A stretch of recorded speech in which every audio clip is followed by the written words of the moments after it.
오대영 라이브의 간판 코너입니다. 단도직입을 함께 해줄 두 정치 고수가 나와 있습니다. 김병욱 전 더불어민주당 의원, 민현주 전 국민의힘 의원. 어서 오십시오. 반갑습니다. 네. 자, 두 분 만나면 기분이 좋습니다. 주말이구나 라는 생각이 듭니다.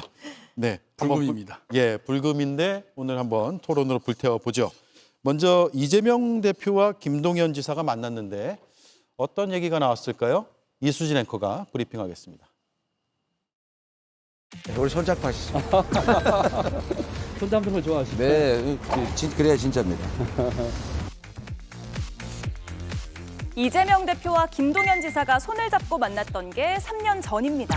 당시 두 사람은 개헌에 대해서도 이야기했습니다.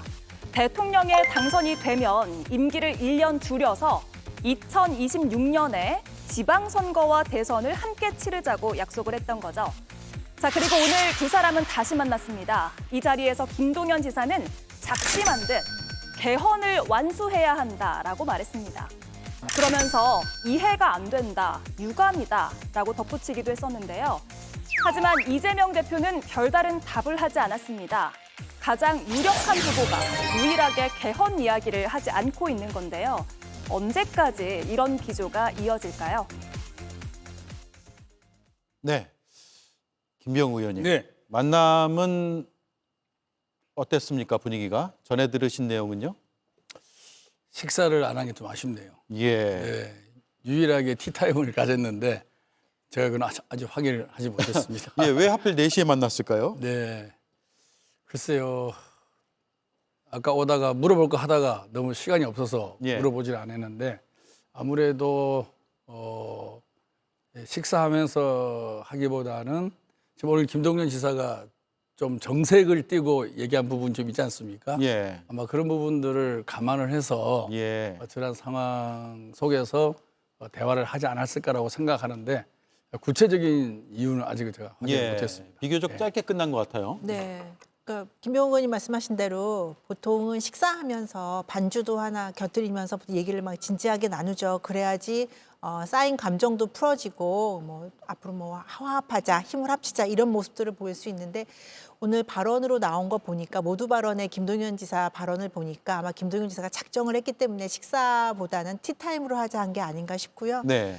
김동연 지사는 제가 볼 때는 다음번 지방선거보다는 내년도에 있을 예정이죠. 지방선거보다는 이번 대선에서 정치적인 수를 던지고자 하는 의지가 있는 게 아닌가 싶어요. 그러니까 지금 우리 사회에서 현 단계에서 개헌 문제는 굉장히 심각한 문제입니다. 그리고 굉장히 진지하게 다뤄져야 하는 문제고요. 그건 뭐 지난 대통령 선거 때, 지난 대통령 선거 때도 계속 언급됐던 문제들이고 사실은 언젠가 그리고 빠른 시일 내에 해내야 하는 문제거든요. 그런데 이재명 대표 입장에서는 안정권에 있는 선두주자로서 과연 이 권력을 양보하는 걸, 이 결단을 내릴 수 있을까? 예. 그리고 후발주자들은요, 이 판을 흔드는 데 있어서 개헌만큼 좋은 이슈는 없습니다. 그래서 지금 보면 아시겠지만 뭐 김동연 지사뿐 아니라 많은 후보군들도 개헌에 대해서 이야기하고 있기 때문에 이건 제가 볼 때 대선 본선까지도 계속 이어질 이슈가 아닌가 싶어요. 대선 본선 때까지다. 네. 그렇죠. 개헌은 늘 선거 때마다 이슈였고 선거 끝나고 나서도 얘기가 많이 나오는 부분인데 민주당 주자로 꼽히는 분들 중에서 거의 유일하게 이재명 대표만 약간 거리를 두는 듯한 모습을 보이고 있어요. 이렇게 보시면 될 겁니다. 지금은 평상시가 아니지 않습니까? 예. 네, 12.3 비상계엄으로 내란이 아직도 진행 중인 엄중한 상황입니다. 이 엄중한 상황에 내란을 빨리 종식시키고 새로운 대한민국을 출발을 시켜야 되는 그 부분에 국민의 힘을 모아야 되는데 이 개헌이라는 이슈가 아까 말씀하신 대로 대선 때마다 오르내리고 또 개헌 자체가 갖고 있는 폭발성이 워낙 큽니다. 모든 이슈를 잡아먹을 수 있는 거죠. 그렇게 했을 때는 내란을 단죄하는 역사적 심판을 하는 그 부분이 좀 희석화가 되고 예. 마치 개헌에 있어서 어떤 제도가 옳고 그르냐 이런 식으로 논의가 진행되다 보면은 이 지금 현재 엄중한 상황을 대처하는 역사적 책임을 우리가 다하지 못하는 거죠. 예, 그래서 분산된다 이 당연하죠. 말씀이죠? 평상시에 대선 정국에 있어서 개헌 논의와 지금의 시기는 완전히 다르다. 지금은 모든 국민의 에너지를 내란을 종식시키는 그리고 더 이상 친위 쿠데타가 일어나지 않게끔 하는 예. 그런 부분에 온 국민의 힘을 쏟아야 된다. 그렇기 때문에 개헌 논의를 안 하는 건 아닙니다. 이재명 대표도 지난번에 모 방송국에 나오셔서 개헌을 안 할 수 있겠습니까? 라고 개헌의 필요성을 언급을 했습니다. 그래서 모든 것은 시기가 있는 거거든요. 제 생각엔 지금 논의를 하다 보면 아직 헌법재판소 판결도 안 나와 있는 거고 네. 여러 가지 과제가 남아 있고 또 이것이 어떻게 진행될지 불확실한 부분도 분명히 있습니다. 이것들이 좀 더 가시화되고 네. 아마 경선 또는 본선에 언급이 될 거고 지금 시기가 짧기 때문에 아무리 합의를 해도 합의 자체가 불가능합니다. 이게 국회의원 3분의 2 동의를 얻어야 되고요. 그리고 국민투표까지 가야 됩니다. 네. 그러면 우리 민주당과 민주당 후보 세력뿐만 아니라 국민의힘도 동의를 해야 되거든요. 그래서 물리적으로 사실은 대선 전에는 개헌이 불가능한 거죠. 다만 개헌의 필요성, 87년 6월 항쟁의 산물로 만들어진 이 87년 법을 개정할 필요가 있다는 공감대는 많이 형성되어 있습니다. 예. 그래서 그 부분을 갖고 좀 더 의견을 집중적으로 모아 나가야 되는데 네. 지금은 그럴 시기는 전혀 아니다. 개헌 논의를 하면 계엄 사태 극복이 우선인데 여러 관심도가 집중되지 않고 분산될 수 있다 이런 의견이네요. 네, 그러니까 뭐 무슨 말씀하시는지는 알 것 같아요. 이해도 되고요. 왜냐하면 문재인 정부 근데 그럼에도 불구하고 이런 개헌 논의가 또 너무나 무시되는 이재명 대표가 만일에 본선에 가고 대선에서 뭐 승리를 거둘 수 있다고 한다면 민주당이 지금 논의조차 되지 않으면 또다시 5년 동안 개헌이 다시 캐비넷 안으로 들어가는 거 아니냐라는 우려가 있는 이유는 네. 문재인 정부가 시작하면서 그 당시에도 개헌 얘기가 많이 나왔었습니다. 근데 그때도 똑같은 이야기들이 나왔었어요. 국정농단 세력에 대한 먼저 이것들을 정리를 하는 것이 우선이다. 그다음에 조금 기다려라라는 얘기하다 결국에는 5년 동안 개헌에 대해서는 아무 이야기도 못하고 이렇게 됐습니다. 근데 네. 우리 대한민국 정치가 지금 반복해서 위기가 되는 거는 뭐 불행히도 국민의힘 출신 대통령, 배출한 대통령 두 분이 이렇게 되는 상황이라서 매우 안타깝긴 하지만 사실 대통령에게 지나친 권력이 집중되고 있는 거 이것이 제도로서 아니면 어떤 규제로서 문화 제도로서 컨트롤되지 못하고 대통령 개인에게 개인기에 의존하는 대한민국 정치 제도에 대한 국가 시스템 정치 제도를 갖다 개혁하자라는 이런 측면에 동의만 한다면 저는 이재명 대표도 지금 아직 경선은 안 됐지만 전 충분히 이 논의는 물꼬는 틀 수 있다라고 생각을 하고요. 예. 저 개인적으로는 사실은 개헌이 만능은 아니라고 생각을 합니다. 그리고 특히 지금 대한민국 경제가 워낙 어렵고 국제 상황도 급변하고 있기 때문에 개헌이라는 이슈를 던졌을 때 새로운 정부가 이 모든 것들을 다 컨트롤 제대로 할 수 있을까? 이거에 대한 걱정과 우려는 저도 있는데요. 그렇다면 개헌에 준하는 어떻게 대통령의 권력을 분산할 수 있는지, 분권할 수 있는지에 대한 그런 대답은 좀 할 수 있지 않나. 저는 이재명 대표가 최소한 이 정도에 대한 답은 할 수 있어야 된다라고 생각을 해요. 알겠습니다. 이재명 대표와 김동연 지사의 만남에 두 인사의 목소리가 들어왔는데 한번 들어보시고 이야기를 이어가겠습니다. 경기도는 잘 있습니까? 네, 잘 있습니다. 여기 지사님으로 되니까 내가 확실히 인천 사람이 많네. 네, 그러시네요. 아유, 경기도 잘 있고요. 네. 또 모두 발언으로 좀 한두 한 마디 말씀 하세요. 네, 듣고 네. 싶네요. 예, 정권 교체만으로는 부족합니다. 개헌이 제대로 논의조차 되지 못하고 있는 것이 저는 도저히 이해가 되지 않습니다. 아주 유감입니다. 3년 전 우리 당시 우리 이재명 대표가 함께했던 전에 이야기했던 그 개헌을 이제 완수해야 하는 말만으로도 안 되고 말을 바꿔서도 안 됩니다. 이 대표님 뵌 자리에서 또 모든 말씀을 드립니다. 네. 다 하셨어요? 네. 네. 하여튼 오랜만에 만나뵈서 반갑고요. 이제 보정하시느라고 정말 고생이 많으십니다. 제가 오랜만에 뵙는데 한번 같이 말씀을 나눠보기로 하고요. 어쨌든 이렇게 시간 내주셔서 감사드립니다. 네, 반갑습니다. 예. 네. 김동연 지사가 말을 바꿔서도 안 된다라고 하네요.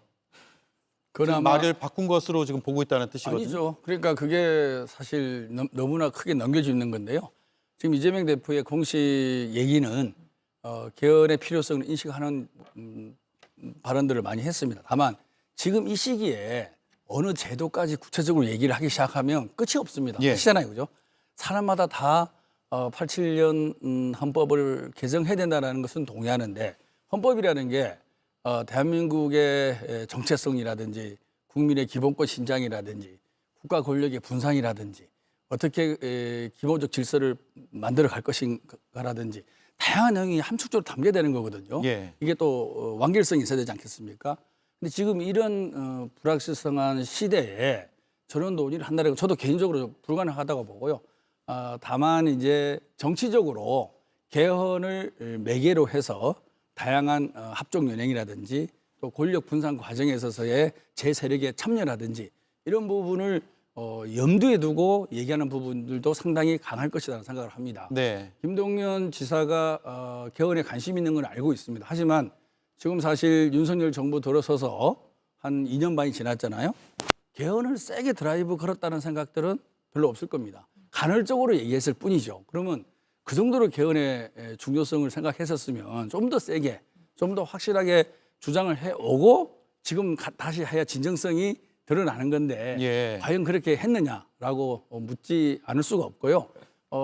모든 지금 저는 정치인들이 그렇다고 봅니다. 한동훈 대표도 그렇고 그동안에 거의 뭐 그냥 한 번씩 정도 이렇게 해야 되지 않느냐 당위적인 얘기만 하다가 지금 본격적으로 이슈로 띄우는 거거든요.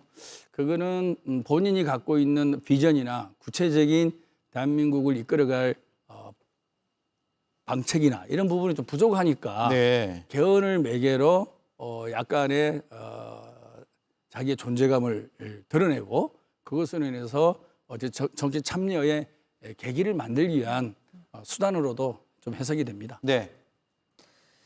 김동연 시사가 말씀하신 대로 개헌 말 거의 안 했죠. 그래서 아까 제가 말씀드린 이유가 그 얘기예요. 후발주자들이 이 대선판을 흔드는데 가장 유효한 전략 중에 하나가 개헌 이야기 꺼내는 겁니다. 네. 판을 아예 없자. 네, 이제까지 항상 그래 왔어요. 그리고 대통령이 될 가장 강력한 1등 후보의 권력을 견제할 수 있는 최적의 수단이라고 생각하는 게 개헌인데요. 그런 식으로 정치적인 목적으로 정치적으로 이용하기 위해서 개헌을 꺼냈기 때문에 이제까지 87년 이후에 굉장히 낡았다, 시대에 뒤처져 있다라면 그럼에도 불구하고 개헌이 이루어지지 못하고 있는 것이고 진지하게 논의조차 되고 있지 못하기 때문에요. 제가 아까 말씀드렸듯이 이재명 대표나 민주당이 저는 어떤 이야기를 할지 거의 대사가 들리는 것 같아요. 지금 계엄 세력에 대한 단죄, 네. 그다음에 이걸 대한민국의 민주주의를 바로 세워야 된다. 이렇게 주장을 한다면 당장 개헌까지 약속을 못 한다면 그러면 개헌에 준하는 대통령제 우리나라의 문제점들에 대해서 어떻게 이재명 대표가 대통령이 된다면 권력 분산하겠는지 뭐 책임 총리제 뭐 이런 얘기 많이 했습니다. 근데 실제로 되지 않았거든요. 그런 실천적으로 할 수 있는 그런 약속은 할 수 있지 않느냐. 그 얘기는 할 수 있지 않느냐. 근데 아직까지는 이재명 대표가 아무 말을 안 하고 있어요. 개헌 얘기가 네. 나오면 아까도 보셨지만 그냥 허허 웃고 지나가고요. 그러니까 이런 단계에서는 더 나아가야 이재명 대표가 이제까지 우리나라 대통령제로 인한 이 폐해에 국민들의 걱정과 우려를 덜 수 있다라고 저는 생각을 합니다. 네. 자, 개헌 얘기는 뒷부분에 또 한동훈 대표가 3년으로 임기 단축해서 개헌을 해야 된다라는 주장을 했기 때문에 다뤄보도록 하고요.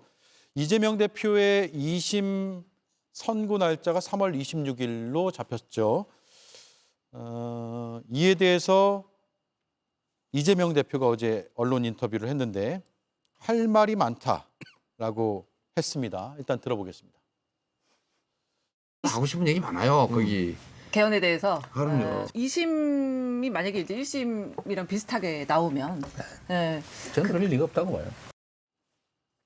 예, 정확히는 할 말이 많다는 것은 개헌에 대해서고 2심 선고에 대해서는 1심과 비슷하게 나올 가능성이 없다고 본다라고 했습니다.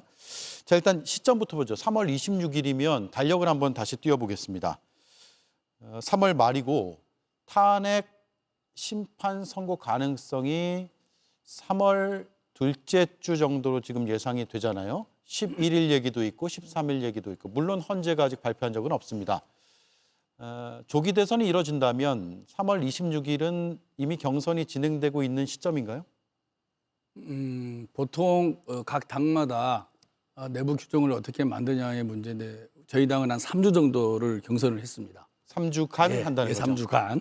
그러다 보면은 이제 탄핵 후에 3주간 경선을 치르고 나머지 본선이 한 5 내지 6주 되겠죠. 예. 그렇게 본다라면 경선 아마 국민의힘도 비슷하게 하지 않을까 싶습니다. 각 당이 경선을 치열하게 치를 그 시기에 2심 선고가 나올 가능성이 높죠. 3주간이면 치열하게 경선이 진행되면서 거의 종반전으로 향할 쯤으로 보나요? 아니면 중간쯤으로 봐야 되나요? 탄핵 심판이 한 3월 10일 빨리 나온다 그러면 각 당의 예비 주자들이 합의만 하면 예. 좀 땡길 수 있습니다. 이번에는 본선 기간이 너무 짧기 때문에 예. 야 우리가 내부 경선에 힘을 쏟기보다는 본선에도 힘을 쏟자라고 합의만 한다 그러면 뭐 내부 경선을 좀 미주로 줄이고 본선을 길게 할 수가 있겠죠. 그래서 그게 보통 저희가 3주를 해왔는데 주자들끼리의 의견이 일치가 되면 그거는 유동적으로 갈 수 있는 부분이 있습니다. 네. 하지만 아마 거의 이 경선 마지막 즈음이 될 가능성이 높다고 생각합니다. 예. 2심 결과와 대선 출마는 일단 무관하다. 이런 입장들도 일각에서 나오는 걸로 알고 있는데 무관하죠. 무관하다고 보시는 예, 거고요. 무죄 추정의 원칙이 있는 거고요. 예. 그리고 뭐 가정을 전제로 얘기는 할 수는 없지만 저는 이 정치인의 공선법은 공직선거법은 기본적으로 당선된 사람이 불법과 편법으로 선거운동을 통해서 당선했을 때 무효를 시키는 거거든요. 낙선자는 어쨌든 정치적으로 한번 심판을 받은 겁니다. 그래서 낙선자에 대해서 공선법을 적용하는 것은 아주 예외적이에요. 네. 근데 다 아시다시피 유독 이재명 대표만 이 부분에서 수백 차례 압수수색과 여러 가지 기소를 받고 있는 거 아니겠어요? 저는 분명히 이 부분은 검찰의 정치적 기소의 요소가 많다고 생각하고요. 실제로 김문기야 골프를 치지 않았다 이런 발언을 하지 않았습니다. 유추 해석을 한 거죠. 그 부분과 그다음에 국토부로부터의 공문을 협박으로 생각했다. 이런 생각과 기억, 인지의 부분을 갖고 전 국민이 지금 가장 많이 지지하고 있는 여당이 아닌 야당의 후보를 몇 년 전에 공선법을 갖고 피선거권을 박탈한다? 저는 이거는 상당히 신중하게 볼 필요가 있다고 생각합니다. 네. 법리적으로도 문제가 있고 정치는 국민들이 판단하는 겁니다. 그분의 말과 행동은 국민들이 판단하는 거고 지금은 여론조사가 국민들의 여론조사가 그 정치인에 대한 신뢰를 표시하는 거거든요. 그렇게 본다고 그러면 지금 이재명 대표를 둘러싼 다양한 억측과 덧씌움이 이미 상당 부분 반영된 결과가 지금의 지지율이에요. 상당히 높은 지지율을 보이고 있지 않습니까? 이미 국민들은 그거를 감안을 하고 지지를 하고 있는 겁니다. 이런 야당의 대표를 공선법의 몇 조항을 갖고 피선거권을 박탈한다는 것은 저는 상당히 신중해야 되고 아마 대부분의 국민들도 이 부분에 대해서는 1심 유죄를 수긍하지 못할 거라고 생각합니다. 예. 저는 아까 이재명 대표가 2심 선고 그럴 리 없다. 1심과 같을 리 없다라고 말씀하셨는데 저는 거기에 포인트가 있다고 생각해요. 만일 3월 26일 선고에서 1심과 비슷하게 나온다거나 어쨌든 유죄를 하는 그 정도의 형이 나온다면 저는 선거에서 굉장히 어려움을 겪지 않을까. 지금 김병호 의원님께서는 지금의 이재명 대표의 지지율은 이미 이런 리스크를 다 반영된 것이다. 그래서 40% 초반대에 머무른다 이렇게 말씀을 하셨는데 그럼에도 불구하고 여전히 이재명 대표에 대해서 그 가능성이 있지 않는가라는 아마 유권자분들도 있을 거예요. 그래서 네. 그 기대가 반영이 됐을 텐데 3월 26일 2심에서까지도 그렇게 중형에 가까운 형이 선고가 된다면 이재명 대표나 캠프에서는 당연히 본선까지 가려고 하겠죠. 무죄 추정 원칙에 따라서 3심 가봐야 된다라고 하지만 현실적으로는 어렵지 않을까라는 저는 생각을 하고요. 그래서 네. 아까 그런 답이 나온 게 어떤 근거인지는 모르겠지만 굉장히 자신감이 있은 것 같아요. 이재명 대표가. 그래서 3월 26일 선고가 굉장히 중요하다라고 말씀을 드리고 한 가지만 더 덧붙인다면 국민의힘 같은 경우 조금 안타까워하는 부분이 이 3월 26일 이재명 대표 2심 선고보다 사실은 탄핵 현재 현재 결과가 그 이후에 나왔으면 하는 바람이 아마 있을 겁니다. 네. 왜냐하면 이재명 대표 선고가 유죄로 나왔을 경우에는 그렇게 되면은 국민의힘 내부에서 대선 해볼 만하다라고 하면서 사실은 지금의 아스팔트 99보다는 합리적이고 개혁적인 목소리를 내는 후보들이 주목을 받을 수가 있거든요. 그런데 지금 선고가 더 앞에 나오는 것으로 예정이 되어 있기 때문에 그 부분이 좀 국민의힘으로서는 좀 답답한 상황이 아닌가 싶어요. 네. 자, 여기까지 짚어보고요.